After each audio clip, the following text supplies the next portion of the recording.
जैसे कि आप मुझे जानते हो कि मैं हूं प्रदीप और आप देख रहे हो टेलीविजन। तो आज मैं इस प्रकार से आपके सामने टॉपिक लेके आया हूँ कि एक पुराना टीवी है जो भी सीआरटी टीवी में है, लेकिन उसके कई पार्ट मार्केट में अभी अवेलेबल नहीं है।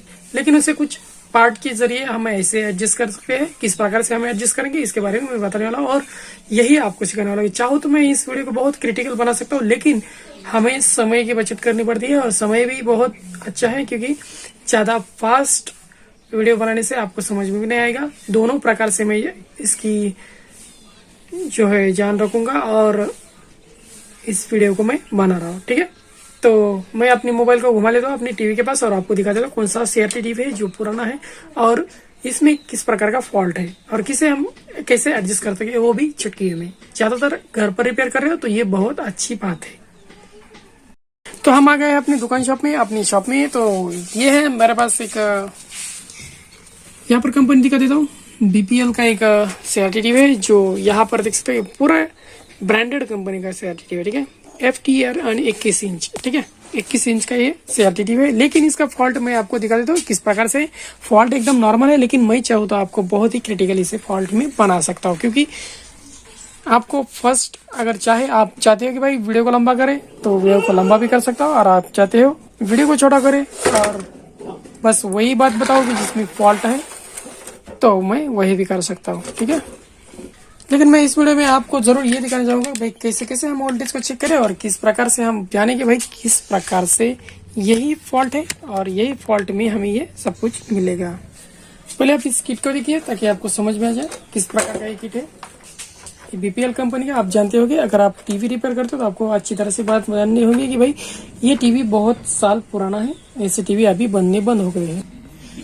तो इस प्रकार से हम देख सकते हैं ये अपना प्रीसेट वाला टीवी है।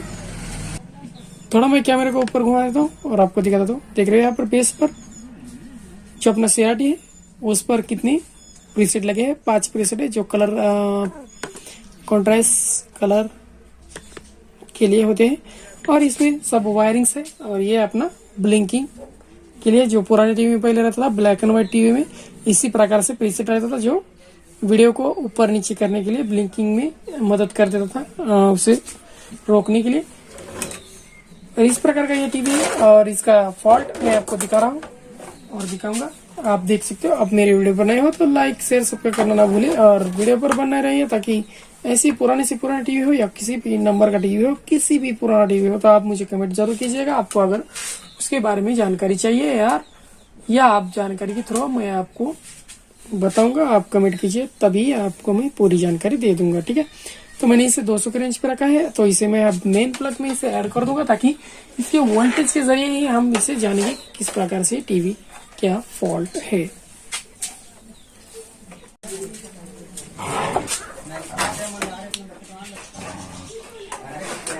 हमने प्लग में ऐड कर दिया है और यहाँ पर 200 के रेंज पर इस मीटर को रख दिया है और हम देख लेंगे इसके वोल्टेज आने वाले जो कि जैसे कि बीओ के आने होता है 110, आपको पता ही होगा।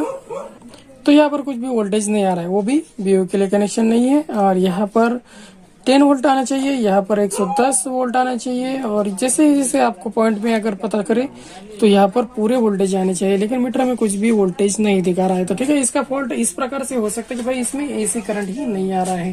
तो हम इस पहले एसी के रखेंगे इसके 750 पर और चेक कर लेंगे इसके मेन पॉइंट। जैसे कि यहाँ पर ये इसके मेन पॉइंट है, देख सकते हो यहाँ पर 209 वोल्ट इसमें दिखा रहा है। फिर बाद में डीटी कॉइल को होके इस साइड आने वाला है वोल्टेज इसका, तो यहाँ पर चेक करेंगे तो यहाँ पर ही मुझे वोल्टेज नहीं मिल रहा है, मतलब इसके बीच में ही कुछ और भी फॉल्ट नजर है। तो हम फर्स्ट क्या करेंगे, इसके डीटी कॉइल्स वगैरह जो है इसके अंदर वोल्टेज आता है कि नहीं आता है ये पहले देख लेंगे। तो मैं इसे ऑफ कर देता हूँ टीवी को, और क्यों वोल्टेज किस प्रकार से नहीं आ रहा है, लेकिन आपको इसके कारण आपको रखना पड़ेगा इसके कंटिन्यूटी पर। और ये देख रहे हो यहाँ पर कंटिन्यूटी बज रही है और यहाँ से हम चेक कर लेंगे ये कहाँ से कनेक्शन गया है। तो ऐसे आएंगे तो इस प्रकार से कनेक्शन नहीं गया है। ठीक है, तो इसमें हमें चेक करना पड़ेगा किस प्रकार से। देख सकते हो इसमें भी ये कनेक्शन नहीं आया है, मतलब इसका कोई और रेगुलेशन प्रॉब्लम है। तो इसे मैं पलटी कर लूंगा और यहाँ से देख सकते हैं यहाँ पर हमें एक सॉकेट मिल रहा है। ये इस साइड फ्यूज है, ये बटन के थ्रू ठीक है। तो इसे ऑन करना हम भूल गए, तो इसके कारण से इसमें वोल्टेज नहीं आ रहा था, ठीक है। तो हमने इसे ऑन कर दिया है। अब इसे चेक कर लेंगे कि इसमें वोल्टेज आ रहा है या अभी भी नहीं आ रहा है।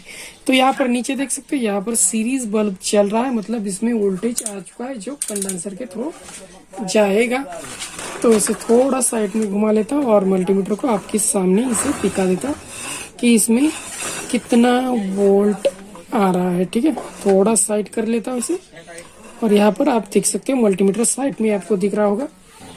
तो इसकी रेंज या इसका वोल्टेज इसके ऊपर ही रख देता हूँ ताकि आपको क्लियरली यहाँ से दिखे। ओके, तो पहले तो यहाँ पर देख सकते हो। अब एसी, तो मैं एसी पर कर देता हूँ।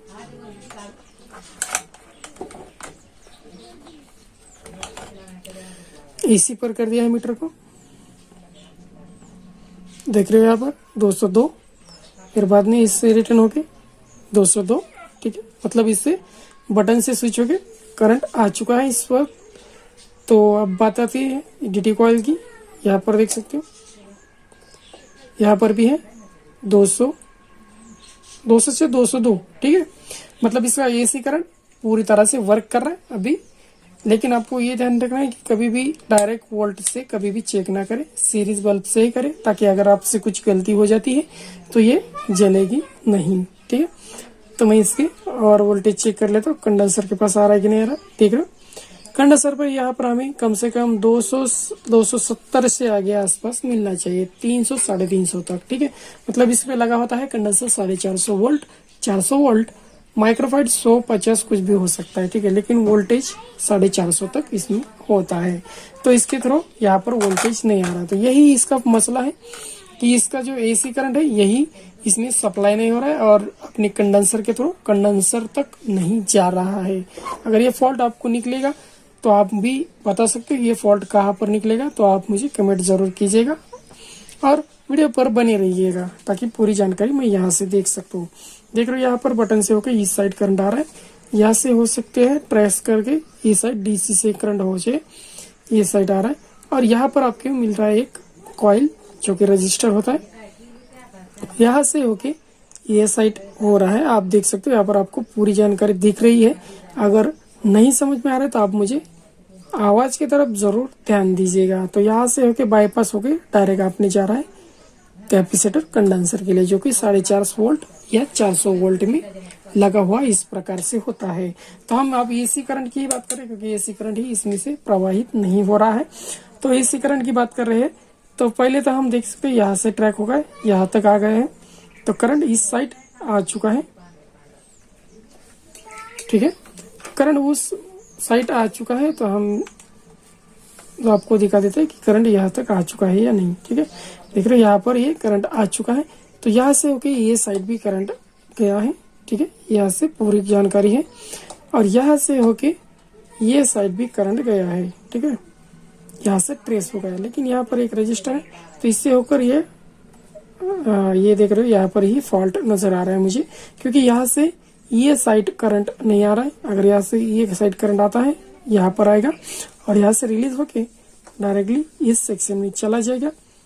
यहाँ से रिलीज होके ये सेक्शन में चला जाएगा, ये सेक्शन डायरेक्टली अपने कंडेंसर के लिए चला जाएगा। ओके, तो इसका जो दूसरा पॉइंट है उसे हम चेक कर लेंगे कैसे कैसे यहाँ पर आ रहा है।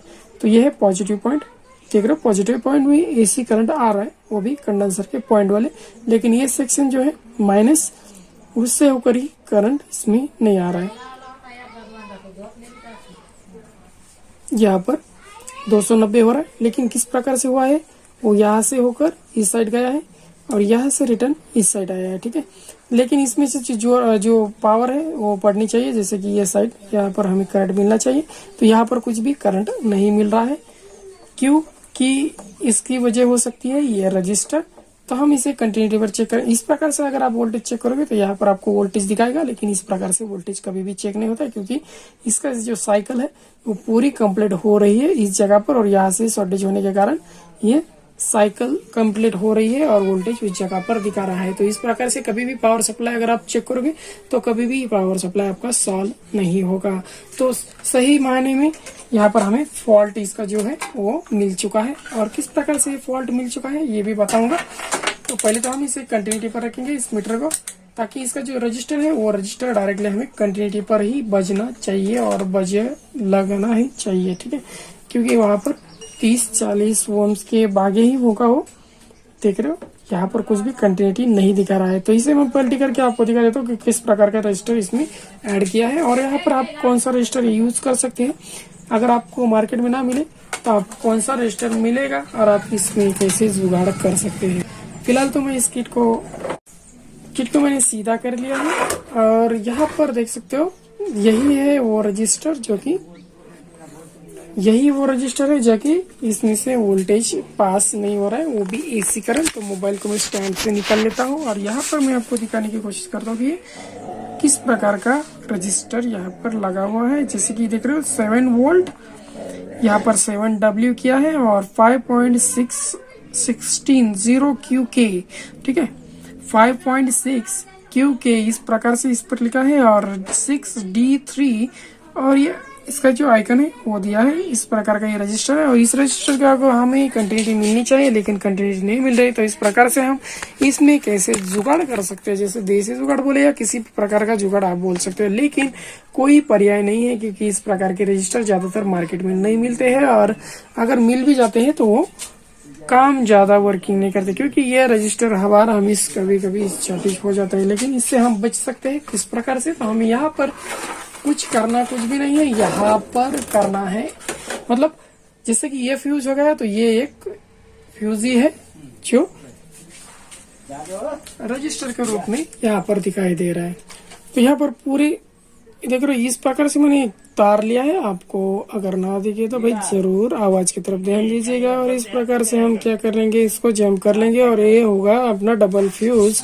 तो डबल फ्यूज कैसे होगा, तो आप देख सकते हो यहाँ पर इस डबल फ्यूज से कैसे करेंगे कि यहाँ पर एक वायर की मदद से इसे हम क्या कर लेंगे, यहाँ पर फोकस करके, तो इस वायर की मदद से हम डायरेक्टली इसे जम कर लेंगे, और जम के जरिए हम यहाँ पर एक फ्यूज बना लेंगे। अगर आपके पास कॉइल नहीं है तभी ये जुगाड़ कर लेना। अगर तो आपके पास कॉइल है, ये जो कॉइल आपको दिखाया है मैंने वोल्टेज में, ये प्रकार का कॉइल है, तो आप उसी जगह पर कॉइल भी डाल सकते हो। लेकिन मैं तो कहूँगा भाई कॉइल लगाने से पहले इस जंप ही कर देना, क्योंकि ये एक एक्सटर्नल फ्यूज की द्वारा पर ये काम करता है। किसी मैंने जंप किया है, मैं आपको इसमें दिखा देता हूँ इस वीडियो में। तो यहाँ पर देख सकते हो मैंने किस प्रकार से इसे जंप किया है, आप फोकस करिए, देख रहे हो यहाँ पर इस प्रकार से मैंने जंप किया। डायरेक्टली आप जंप कर सकते हो, किसी भी प्रकार से जंप कर सकते हो, मतलब वहां पर आप किसी भी तरीके का वायर लगा सकते हो, या वायर नहीं है तो आप किसी और मदद की जरिए मतलब रजिस्टर भी इसमें इंस्टॉल कर सकते हो। और अब हम देखेंगे कि यहाँ पर वोल्टेज आ रहा है कि नहीं आ रहा। 300 वोल्ट इसमें लाइट इंस्टॉल हो रही है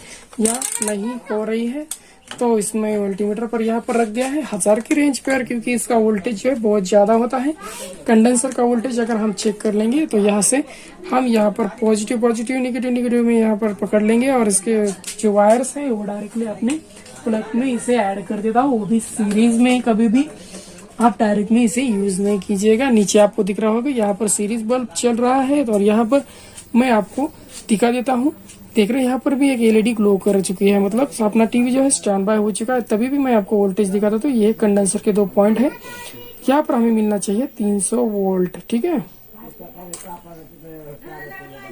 तो देख सकते हो यहाँ पर तभी भी वोल्टेज इसमें कम आ रहा है, मतलब ये कंडेंसर खराब हो सकता है, या ये सीरीज में लगा है इसके कारण से ये काम नहीं कर रहा है, इस कारण से ये जो है लाइट दिखा रहा है, ठीक है। तो देख रहे हो यहाँ पर मैंने इसे चेक किया तो ये पूरी तरह से लाइट दिखा रहा है। तो हम इसका क्या करेंगे, इसका जो रेगुलेटर जो अपना बल्ब है उस बल्ब को लगा रहा है। बल्ब भी बहुत ज्यादा जल रहा है, इसके कारण से मुझे लग रहा है कि इसका जो कॉइल है वो खराब हो सकता है। इसलिए अगर हम डायरेक्ट में इसे ऐड कर लेंगे तो फिर से ये शॉर्ट हो सकता है और फिर से हमें दिक्कत देगा। देख रहे हो इसका जो पाइकस कॉइल है, जो कॉइल रहता है डिकॉशन कॉइल, वो कॉइल ही खराब निकला है। मैंने जैसे इस कॉइल को निकाल लिया तो ये टीवी जो है ऑन हो चुका है और पूरी तरह से वर्किंग कर रहा है, ऐसे लग रहा है मुझे। तो मैं आपको वोल्टेज चेक करके दिखा देता हूँ। देख सकते हो यहाँ पर तभी भी इसमें वोल्टेज कम आ रहा है। तो हम क्या करेंगे, आप टीवी के स्क्रीन को दिखा देता हूँ किस प्रकार की टीवी में दिख रहा है। अगर अच्छी नहीं दिख रही तो इसका मतलब हो सकता है कि इसका जो कंडेंसर है, कैपेसिटर है, वो खराब हो सकता है।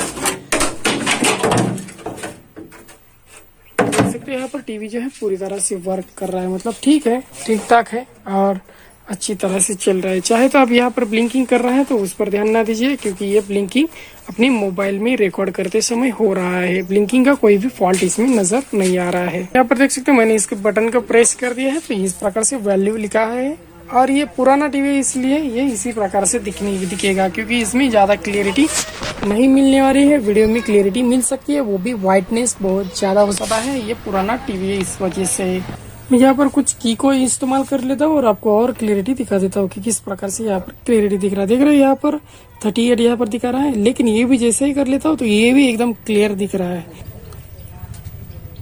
यहाँ पर क्लियरिटी में बहुत बेहतर टीवी हो चुका है, मतलब जिस कंपनी का था उसी प्रकार से है। और ये पुराना टीवी होकर भी बहुत अच्छा टीवी है। ठीक है दोस्तों, तो यहाँ पर इस वीडियो में फिलहाल इतना ही। तो अगर आप जानकारी जान चुके हैं तो मेरे वीडियो पर बनी रहिए और लाइक कीजिए, शेयर कीजिए, सब्सक्राइब जरूर कीजिएगा ऐसे इंटरेस्टिंग वीडियो के लिए। और इसी प्रकार की वीडियो नहीं, एलईडी एलसीडी मॉनिटर बहुत सारी वीडियोस है, वो वीडियोस मैं आपके लिए लाता रहूंगा और इस प्रकार से टीवी रिपेयरिंग आपको सिखाता रहूंगा।